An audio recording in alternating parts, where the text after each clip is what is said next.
First one, good morning and welcome to the 4th Business Development Club of 2022. If you don't already know me, I'm Paddy Woods. I'm Director of Pimento Fuse, and I also head up the Marketing New Business for Pimento.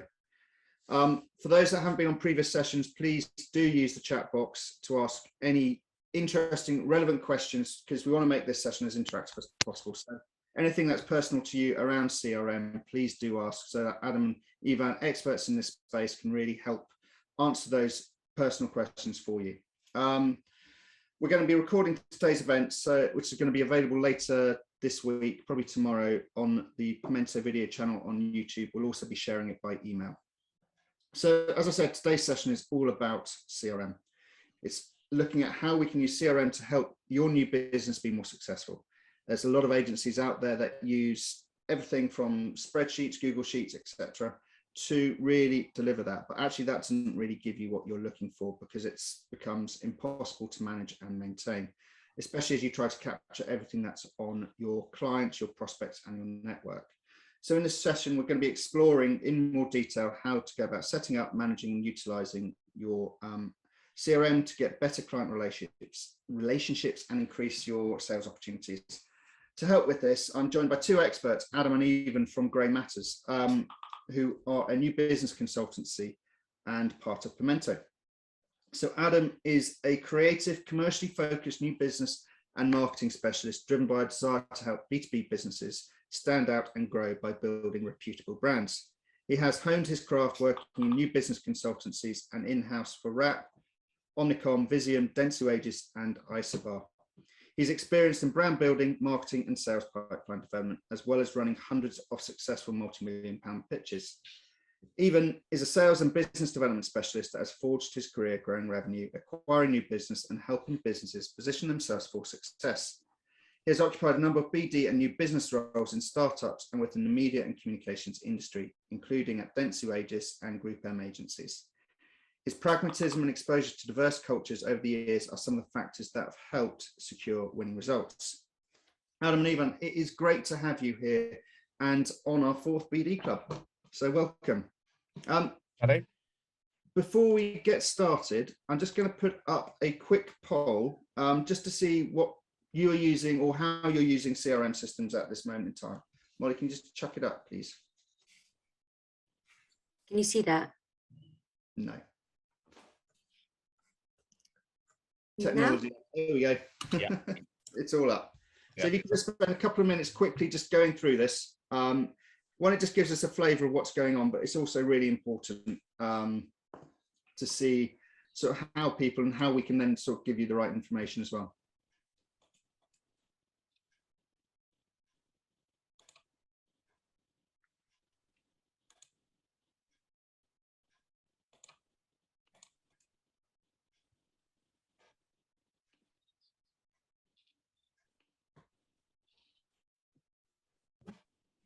Yes, I won't fill it out, Paddy, because I'll probably skew the numbers. I know, you probably will, but I'll just give you one more minute and then we can crack on.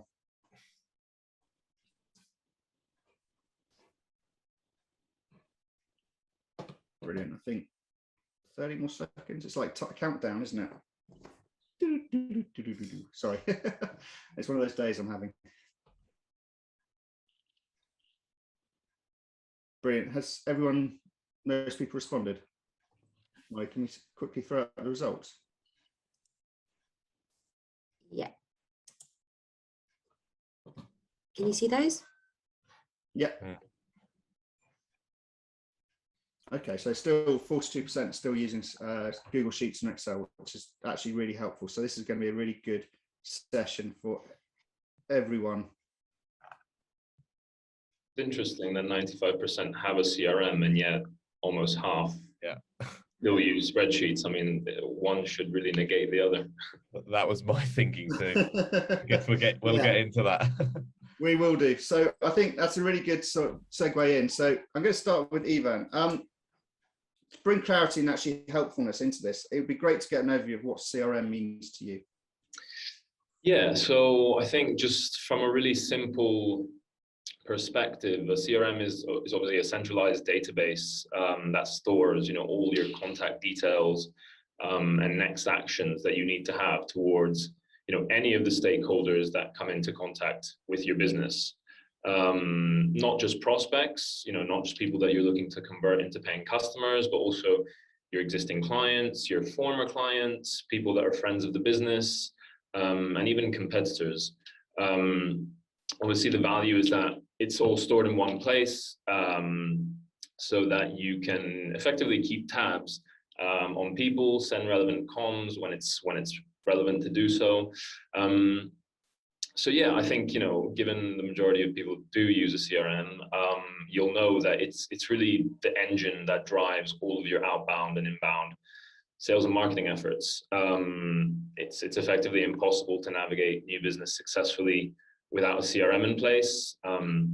Largely, it's about creating activities for you to follow up on, so you're always staying on top of tasks. It also ensures, of course, that your entire sales and marketing team and senior leadership have a consistent view of everything that's happening across the business. So it's useful from an analytics perspective to understand your sales processes better, to be able to forecast better. And there's loads of things you can start to kind of measure, from your conversion rates to how long your sales cycles are, which products sell better than others, which industry sectors you sell better to, and a myriad of other things that you can and should to start track very rigorously. And of course, the segmentation of your audiences, which we'll go into later on, but that's absolutely fundamental. And the fact that you need to be doing that rigorously, and that needs to be very much part of the mentality and culture of your sales and marketing team, because the richness and the accuracy of your data is largely what will result in better marketing and better outbound comms. So yeah, I think that mentality and culture is often what agencies tend to struggle with. It's not rigorously tagged. Every time you add context to the database, you find things go missing. So it's also very much about having the right mindset and approach, which can, completely change the way you approach new business and marketing. And yeah, it all starts from your CRM. So you can't do without it, really. Brilliant. Thank you, Ivan. Adam, do you want to add anything, or do you want to bring in sort of the next question, which is around sort of actually moving into why they should move away from Google Sheets and Excel into a proper CRM system? What opportunities does that really bring? Yeah, okay. Yeah, I think Ivan covered, a lot of great stuff there. I think, it's an interesting journey, like as you say, people kind of going from spreadsheets into a CRM. Often what we see is CRM systems quite out of date. So, the data becomes a mess, no one's using it correctly, and therefore it becomes quite ineffective quite quickly. And we spend, months undoing years of crap, bad practices, right? That when agencies hit that point, they just kick themselves, because you can pretty much guarantee that if your CRM isn't used properly, and if you're not logging into your CRM regularly, you can guarantee you are losing money. So if you want to grow your business, you're off to a bad start. So it's often seen as this kind of like, oh, do we need to use it? Like, should we bother? And I think we can't stress the importance of what it can do to your business. So it's keeping organized, but it's like once it's set up in a customized way that kind of reflects your sales process, which is the first challenge, I suppose, in terms of how do you segment your audience? How do you talk about, need to tag people in your audiences? Like what does that look like? We have things like clients, former clients, suppliers. Is your CRM set up like that? If I just wanted to send an email to sort of PR agencies in Scotland, can you do that? You got to ask yourself these questions, like, can you, if you wanted to see your conversion rate on retail compared to your conversion rate on consumer goods, could you do that? Like, these are the sort of things you should be able to do, like in a flick of a switch, like instantly. Not like, no, probably not, got no idea. And that tells you kind of why your CRM's not as being used as effectively as it probably could be. So it's about, yeah, as I say, knowing kind of what data you need to track. There is no way that people are able to remember the relationship they've got with thousands of prospects, right? It's impossible. Our brains just can't compute. So it's amazing when you get off the back of a phone call with a prospect or with anybody, do you write those notes in your system, or do you just remember them and then try and dig up that email, months later? It's a rigorous process, and it starts, I guess, with mindset and mentality. Most people are not trained in sales in the way we are, right? Which is fair enough, but therefore we're experts and we're advisors for a reason. But you've got to take that advice on board, and you've got to become the salespeople that we are trained to be. So you have a phone call with a prospect, you are typing the notes into your CRM as they are talking. The minute you get off the phone, you set an activity, the follow-up, the keep in touch action for 3 months' time.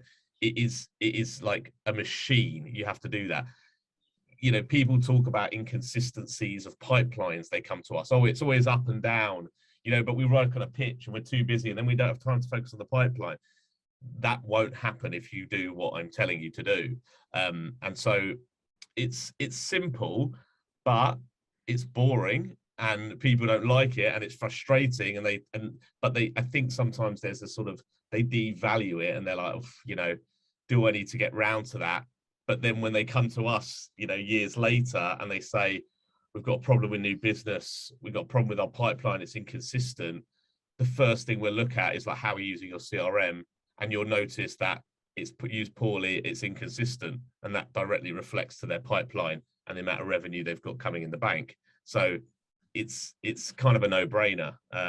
So yeah, I can think it, Evan listed lots of other opportunities, I think, in there in terms of what it can tell you, how it can help you define your sales strategy, where you need to grow. It can tell, it just tells you so much about everything, about you, about where you're strong, about where you've got problems in your sales process, and where you might need to identify a weakness and improve that. But you've got to know what you're looking for, and you've got to use it properly. And if you do that, then it will give you all the answers you need. And then it's about those small marginal gains. But yeah, I completely agree. And I think actually the best way analogy is, if that person is, I'm sorry, morbid concept, is hit by a bus, if it's not written down and recorded, then you've lost all that data and insight. So I think that's a really sort of valuable sort of way of setting it up. Or Paddy, just on that, it's not just that, it's like if people leave the business, like succession planning is like the amount of people that, I had a great sales guy in, but he left, or someone used it like that and someone else used it like this, and now it's not being used consistently. And it's like, if anyone's off ill, someone had COVID, it shouldn't matter. Like if anything happened to one of us, we'd just go in, we'd see all the emails, we'd see the latest correspondence, and we'd be able to pick it up like in a second. So that is really important. And equally, I think just it does create accountability, because especially as teams start to scale, it starts to become very difficult to understand who's doing what, who's responsible, who's bringing in what. So I think, especially across a larger sales team, when you start to see that accountability in terms of tracking activities, tracking open deals, then it is really helpful and something you can't overlook. I think it's also protect your clients, actually, your account teams as well. It should be everyone's business is new business, and it's your account teams, how can they grow their clients, and actually be recording all that information down. Because if that account handler leaves, then that sort of relationship has got to be rebuilt, and you need that data to bring it forward. We could carry on like this for all time. The next one is really sort of question is, Ivan, is really looking at sort of helping people move to the right CRM system. Not just looking at the automation, what automation CRM tools are out there, but also what process and steps should they be going through to help them move to the right system and the right tools and the right setup for them that's going to work for their business. And we touched on culture as being part of that, but can you sort of expand on that as well, please? Yeah, I mean, was this, Paddy, is this specifically in terms of how we can transition from using, Yeah, I think it is around sort of taking Excel actually, and how do you transition that data into the right CRM system for that agency. But also, if anyone's got any questions that sort of want to explore that, please do bring them into the chat as well. But it's about sort of personal experiences, personal to every CRM system has got to be personal to that agency, because it's got to be right for them and their culture. So how do they go about defining and identifying the right platform for them, but also then the process that's going to work for them? Yeah, I think in terms of the right platform, it largely depends on, you know, the size of the agency in terms of headcount, but also in terms of the budgets you've actually got. We typically, you know, recommend Pipedrive, as it tends to be effective for all sizes of agency. We're actually a Pipedrive certified partner. And we find, you know, it's cost effective because for what you get, the price is very reasonable. You know, it doesn't go above the, you know, £100 per month type of budget. And it also, in terms of an actual experience interface, the actual usage of it, it does tend to be the one that we've tested out to be, yeah, the most kind of pleasant to use.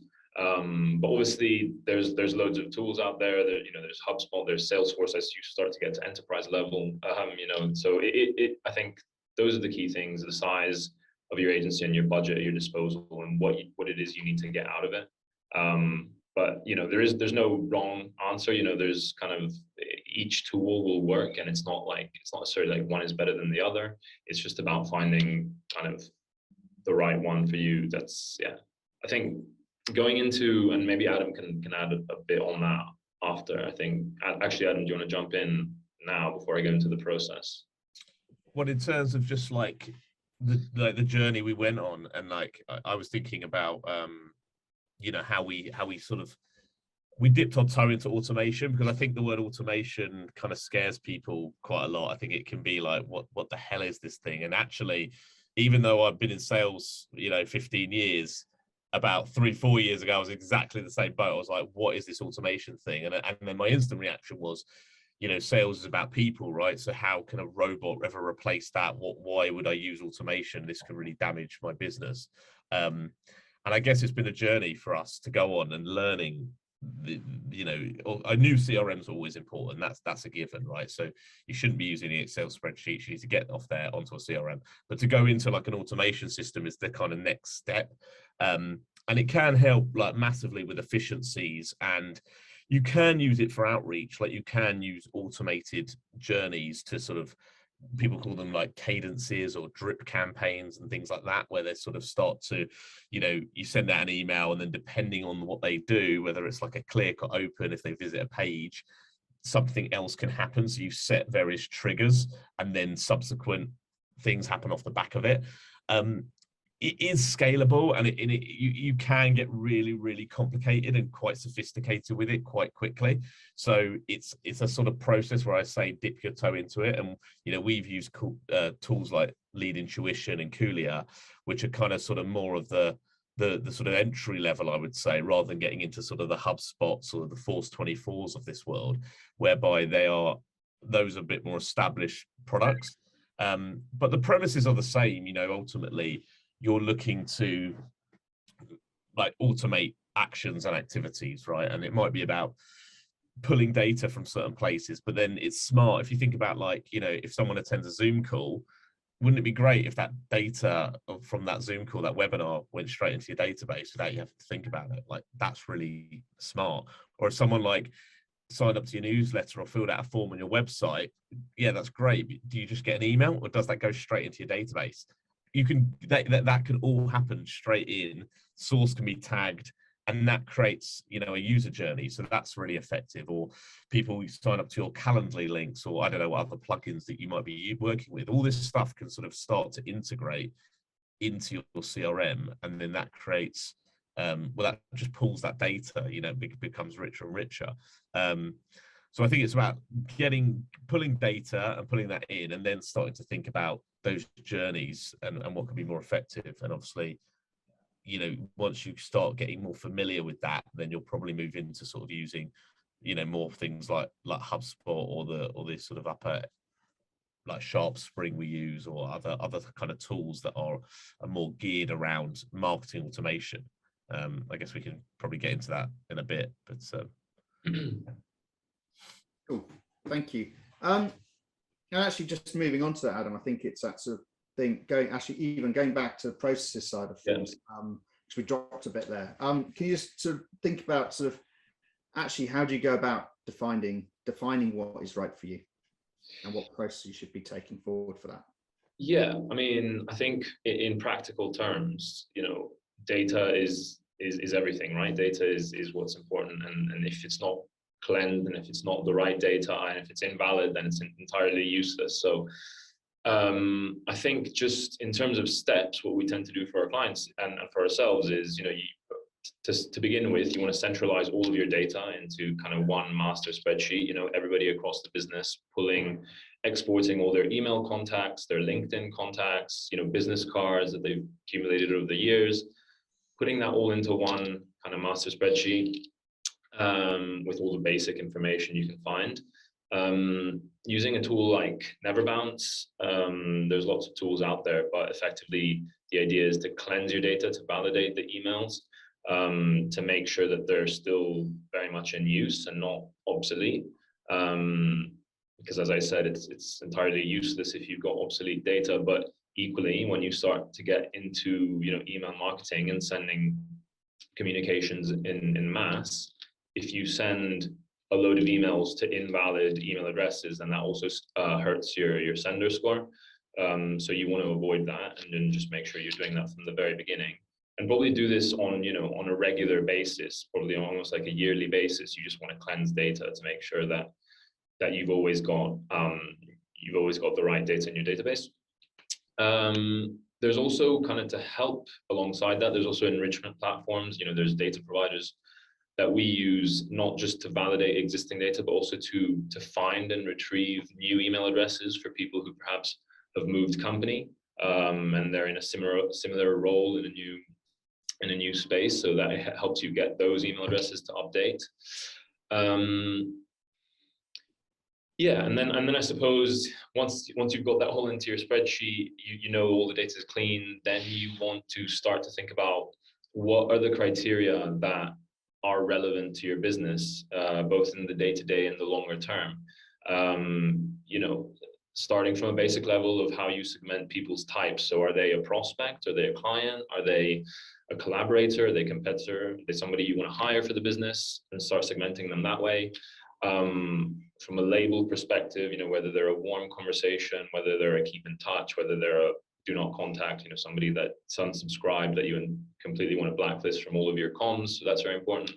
And yeah, just, you obviously start to understand how all of these custom fields, you can get very granular in terms of all the criteria that's relevant to the business. So it's geographic location, the size of the organization, their industry sector, if they've attended any of your events, if you run any, what source they've come from, and all this stuff. So you add those columns into your spreadsheet. You have they become your kind of overarching custom fields, and then you'd go through the process of tagging that entire spreadsheet up, with the help of everybody across the business.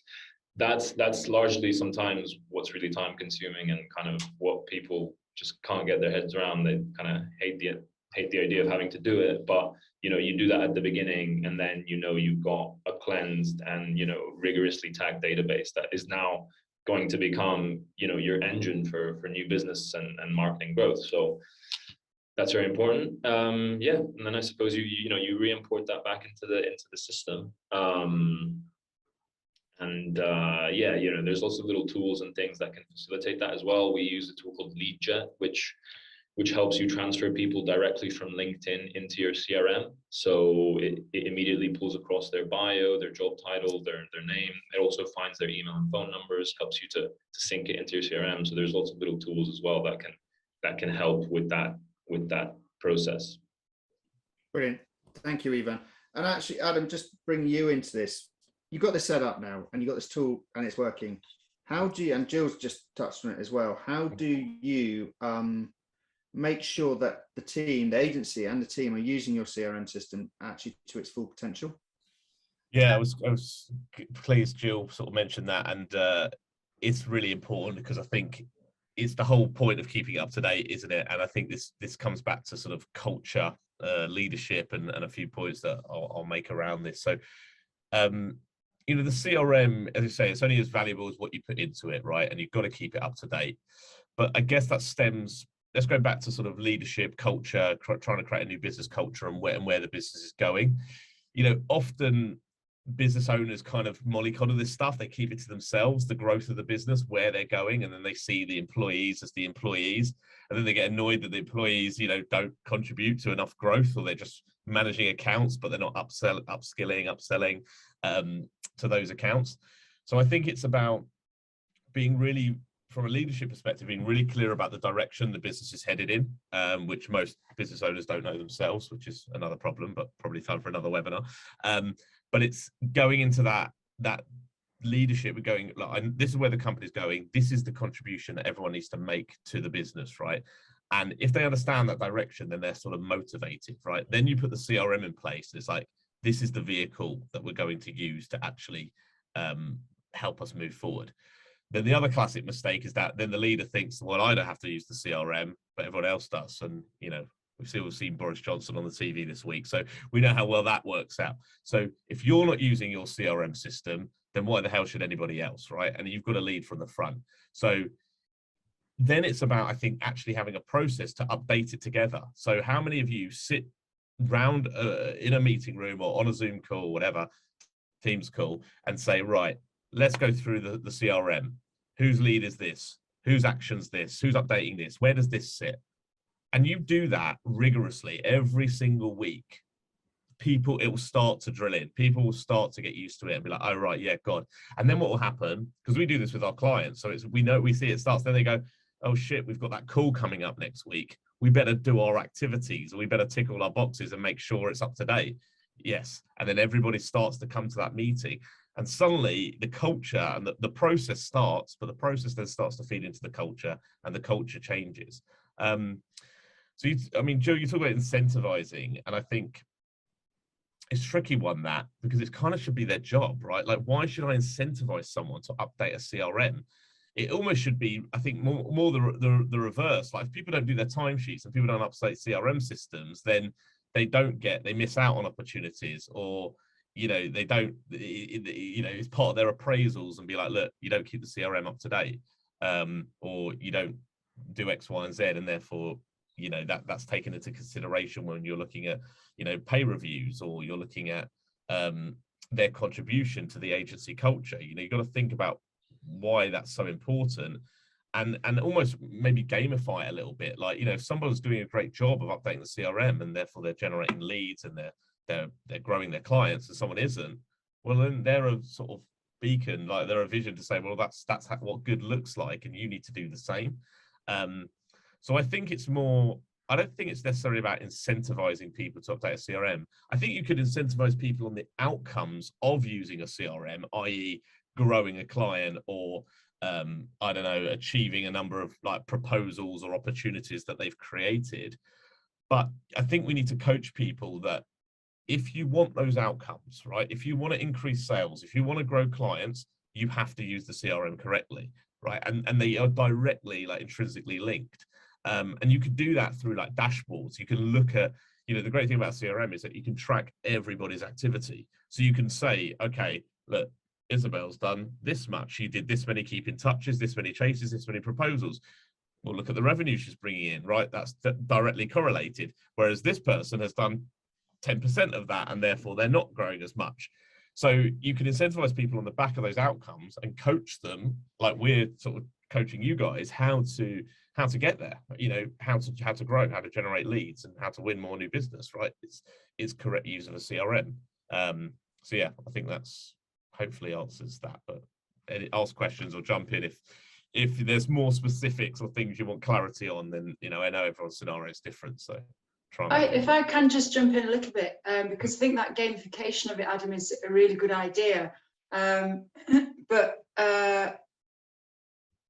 the problem comes when you've got a real star salesperson who, by whatever means, magic, they are delivering the best results, and they're not actually filling in their record sheets and who spoke to what when. I don't know how they do that, keep it all in their head, or they're writing it down still on the back of a packet or on their own Excel.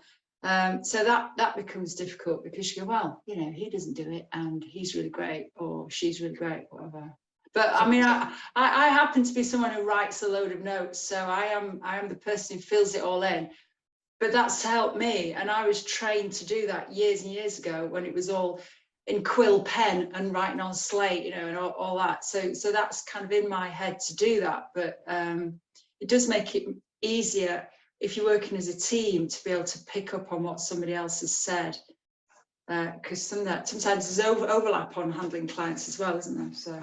Yes, to that I would say, look, it's great to have a star salesperson, right? You want that, but it's different. Like star salespeople, also they to be a star salesperson, you should be helping a team, right? Yeah. It's not all about them. It's not all about their glory, right? And it's about what they're contributing to the business, right? And they need to maybe be reined in a little bit to support that team a little bit. So how can they rub off on the other, or how can you incentivize that salesperson so that their processes are replicable throughout other people in the business? So I would sort of possibly look to change that role. So, for example, I always use like football analogies, which I don't know if that's going to help for anybody in this call, but you know, like you have a star player in a team, right? But that doesn't necessarily win you all the trophies and win the cup. But if that star player was to rub off on other people and show them how hard they work in training and what they're doing differently every day, you can win things like very successfully with lots of good average players than one star and a load of crap players, right? Yeah. Bad analogy maybe to your team. But you know, I think it's about, you know, what can they learn from that person, and then how can you incentivize that person to say, right, your targets are now not just your targets. I want you to improve the sales process and the outcomes of everybody in the team. And if everybody in that team achieves an increase of 5 or 10% on their own achievements, you'll get incentivized even more. So do you know what I mean? So they're incentivized not for their own benefit, but for the team, and therefore they're forced to then think, okay, right, what are we going to do to improve everybody and bring them up to the standard? Then you've got people fighting and vying for that, you know, that opportunity. But you can gamify it a little bit, and you can bring in little challenges and, you know, Amazon vouchers or Christmas parties or whatever it needs to be to sort of say, like, you know, who does the most activities, or, you know, you've got dashboards, you know, who generates the most deals or has the most calls and conversations, and, you know, you could do that. You could even do that sort of weekly and monthly, you know, because it's important that they're focused on the here and now and not just thinking about, come the end of the year, I need to hit this target. You know, that's a bit about CRMs and the culture, how it needs to work. It's what are you doing on a daily and weekly basis? That's what CRM is designed to do. The long-term stuff, that takes care of itself. Like, don't worry about that. The deals will come, the revenue will come, new business will come. It's what you're doing today, what you're doing tomorrow. That's what CRM is designed to do. I think the team targets is good as well. That's so you're not just helping yourself, everybody's working together. Yeah. Brilliant, Jill, thank you. Thank you. Just sort of moving on, actually, one of the things you talked about is the daily side of things of CRM, but actually moving it into utilizing it and how we use it. It's all about nurturing. And Adam, I think it's Ivan, sorry. It's we know, because the sales cycle is elongating and it's getting harder and harder to convert, you're not sort of going to get a client brief pretty much off the cuff when you start the process off the automation side of things of CRM. How do you use your CRM to be much more personal and relevant across your data, but also how do you then use it to nurture people down the pipeline? Yeah. So I think to start, I would say that the general mentality of the team and your mentality should be, it's very much a question of when somebody buys rather than if somebody buys. And I think if you start off with that mindset, then, you know, that's the right premise for nurturing and CRM as a whole. I think just not touching on sales cycles and understanding those and understanding if they do change over time.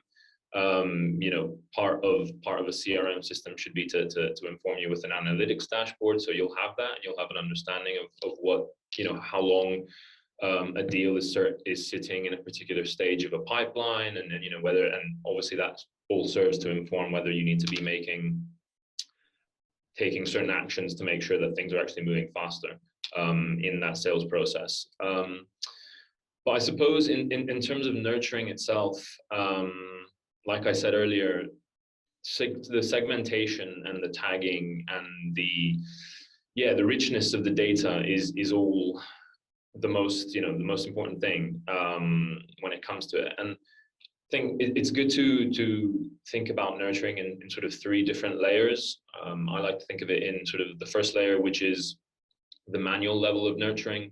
That will happen typically with more higher priorities prospects, the ones that you know to be having warmer conversations with, perhaps the businesses that are higher up, on your radar, kind of your gold prospects, where you'll always want to do manual outreach to them. And this is largely driven by the activity-based system that CRMs typically have in place. So, you'll have an activity to follow up in a week's time, send a proposal, send them a LinkedIn message, pick up the phone, whatever it might be, invite them for lunch, and just keeping those activities going. So you never have a deal or a prospect that doesn't have an activity assigned to them.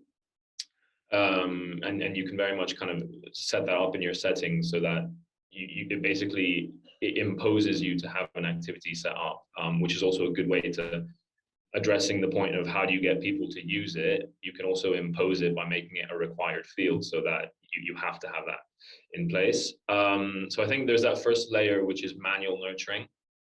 The second layer is kind of ad hoc marketing comms, which you obviously can send in mass, depending on how you tag people up. So you want to send a piece of comms to the whole fintech industry that you work in. Whether it's an upcoming event, a workshop, or a training session, your latest thought piece. I think you do that on a regular basis, and you send that in mass, but manually, in the sense that you decide who you're sending it to. It's a list of say 300 people. I'm sending it to these. And you're kind of keeping on top of that because you have an agenda in place. You have a sales and marketing content calendar over the course of the year. You know what you're going to communicate each month, and therefore you have that strategy in place to do that second layer of nurturing. And then that third layer is automation. Everything that you can entirely automate and effectively remove take off your plate so that it can free up more time, make you more efficient. And these, automation journeys can get quite sophisticated. They do require a certain degree of thinking and input to begin with. There's that upfront work, which is the bulk of the time. But then once you have it in place, you set up a journey so that, send person X this email, wait 5 days, send them an email, wait a month, wait 6 months, and so on and so forth. So you can effectively have those journeys over long periods of time, up to a year. And then there's all, the sophistication that goes into that in terms of having dynamic landing pages, so sending people to landing pages which is personalized to them, bringing in their first name, that whole layer is hugely important. Once you get to that level of sophistication, it does require a lot of work up front. But if you can remove, say half your database and just have them into an automation journey that happens in the background, then, that's ideal. So I think it's good to think about nurturing in those 3 layers. And I guess you then start to talk about, the actual systems that you use, whether it's Kulia, which is, email marketing platform that allows you to send both plain text and HTML emails, which is important because you want to make, unlike MailChimp, which only sends, HTML templated stuff, you want to make sure that you're sending plain text to come across more personal. They have a much higher open rate than the templated emails. And then, we're exploring sort of other tools as well, which is one called SharpSpring, which starts to get into even more levels of complexity, but they are hugely valuable once you start to use them the right way. Won't go too much into those yet. Brilliant, Ivan, thank you. And Alan, do you have anything to add to that?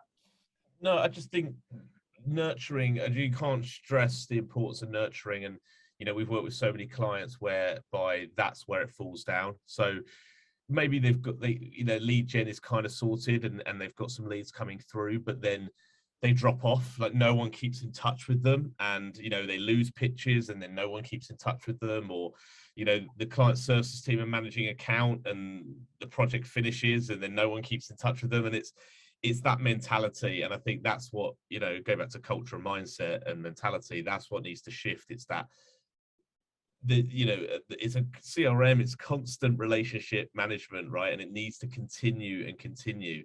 And so even if someone says no, or you've had a meeting or you've pitched and you've lost, or whatever happens, right? Even if a client, you work with them, they stop, what happens after that? And there should be a person appointed as an owner to nurture that lead. And it's important that people know that they're accountable.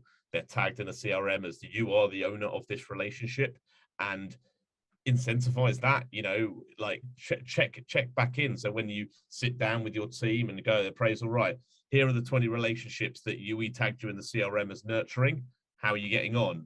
And if they sit there with a blank face, then you know you've got a problem, right? And it's starting to instill that culture to go, oh yeah, spoke to that one, and it's just constantly reinforcing that ability to keep nurturing, keep contacting people.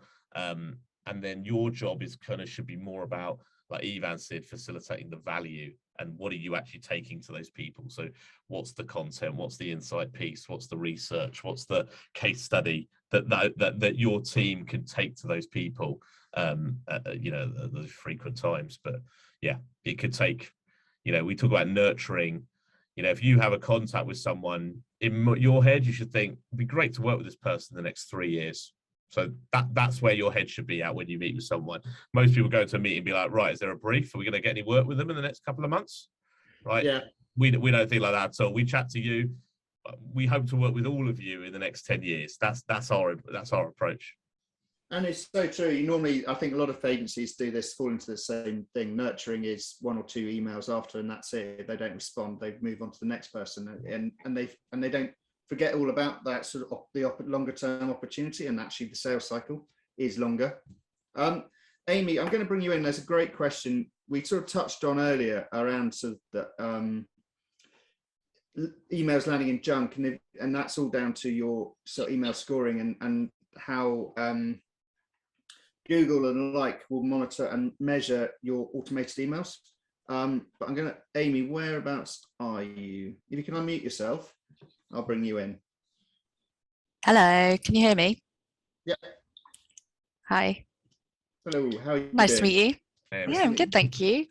Excellent. This is all very interesting. I'm listening intently.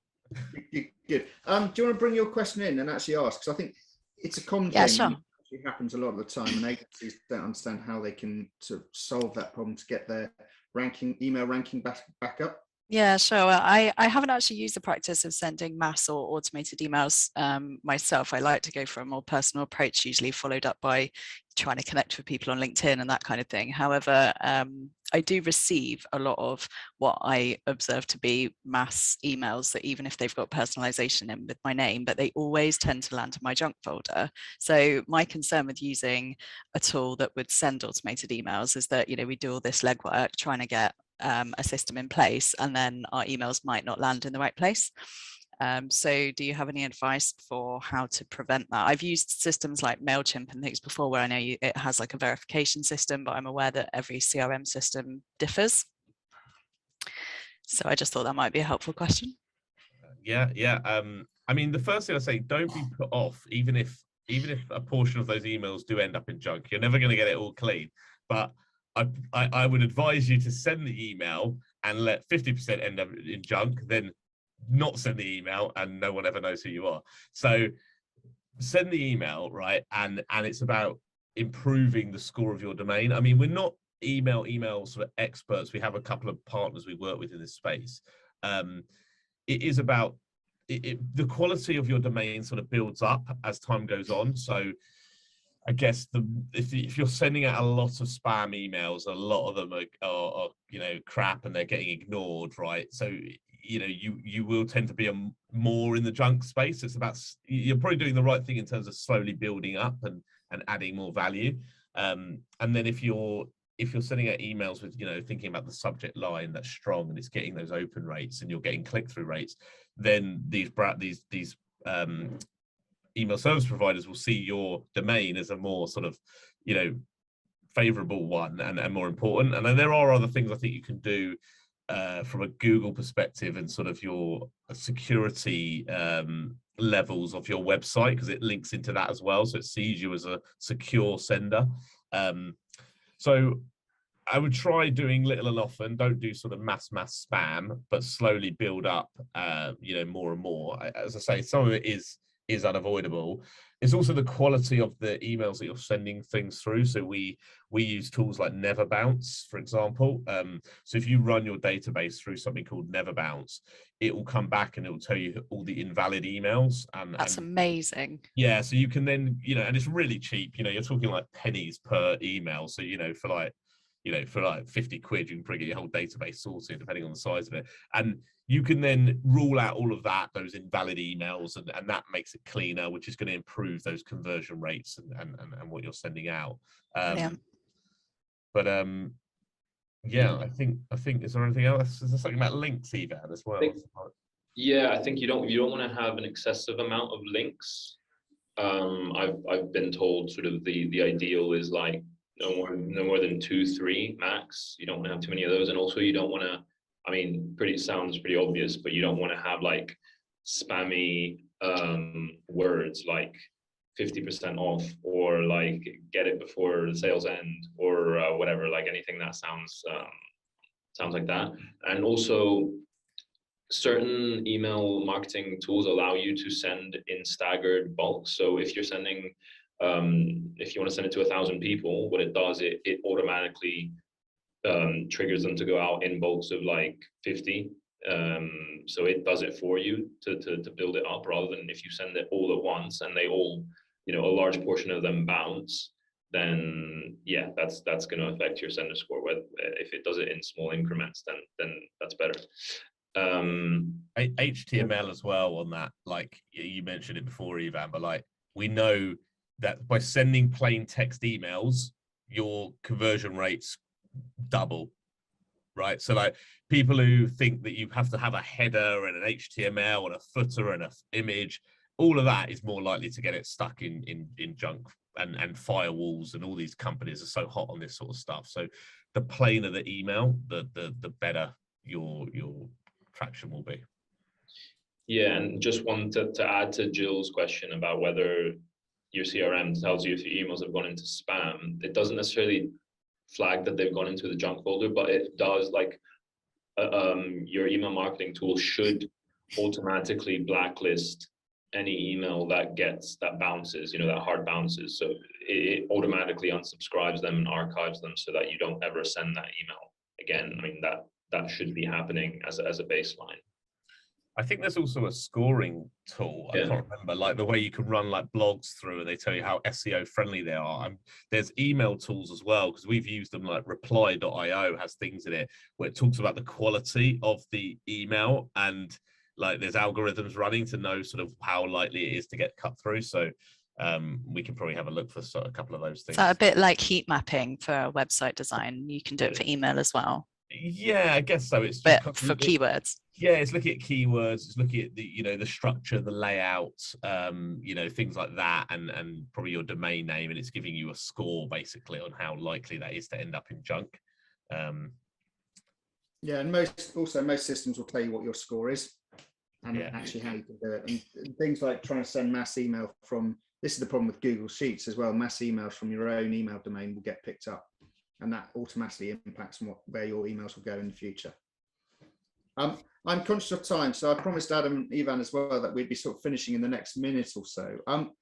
Just to wrap this up very quickly, there's much more we can talk about in terms of the segmentation side of things, but actually from your perspective, what 3 key points should people be taking away from this session in terms of how they go about what they should be doing, and really motivating themselves to actually set up the right CRM systems for them? Adam, I'll start with you. Yeah, I think for me, it's about culture and mentality. I think is the first point. I think about like that leadership, make sure you're using it, instill that processes, and make people really understand how important the use of a CRM system is. I think that's the vital one. I think I don't know if we're doing 3 each or just jumping in, but Just jump in, Ivan, as well. I think conscious of time for you guys. yeah. Yeah, I would have said the same one as Adam as a first one, and as a second one, I'd say, you know, just the rigor of how you're tagging your data, just making sure that every single time you add somebody new to the system, they're correctly tagged up, and otherwise, because it starts to accumulate and lots of people then aren't tagged if you're not doing it. Whereas if you're just doing it on the offset, whenever you add somebody new each time, it stays up to date and it avoids all that headache later down the line. So it's just having that rigor to start with, which saves you so much time in the longer term.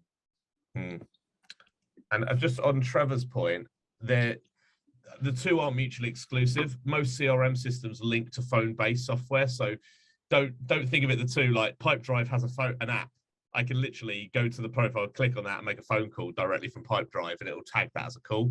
So old school, picking up the phone, brilliant, love it. Keep going with it. But don't exclude that from the CRM. Log those calls, log the conversations you're having, and just do the same, at the same time, basically. And one last thing I'd add is kind of align with the whole culture and mentality of it, but largely a CRM, you know, I found is also designed to instill like patience in the new business culture and mindset, and that's what the entire new business team should have, because as we know, you know, it's not about trying to, you know, force stuff onto things, force, you know, your services onto other businesses. It's about having that patience, and that's what having pipelines and activities allows you to have. So yeah, I think that switching your mindset to that, and it's a question of when rather than if, helps to reframe things quite heavily. Brilliant. Guys, I'm going to cut it off there. So thank you very much for your time. It's been really useful, engaging session. I hope people on the call actually took a lot from that, because there was so much to talk about. So thank you again. There's some really good tips. We're going to be following up tomorrow with the video and email. So you'll be getting that in your inboxes tomorrow. It shouldn't go into your spam. Just a quick one, couple of house notes. Next BD Club is on the 15th of June. We're going to be talking about sort of one-to-many versus one-to-one. So it's a follow-on from this conversation. There'll be a couple of people in that call with me. We also have the early bird tickets to the Independent Agencies Conference, which is taking place on the 22nd of September. We've got Rankin so far as speakers. We've got Andrew Block, Suki Thompson, and it's been hosted by, what's her name? It is Lucretia Migliari. Yeah, there we go. Thank you, Teresa, who is ITV newsreader. Anyway, please do enjoy the rest of your day, and I look forward to speaking to you all in the future. Thanks very much. Goodbye. Thanks, guys. Cheers, guys. Thank Thank you. Thanks for having us.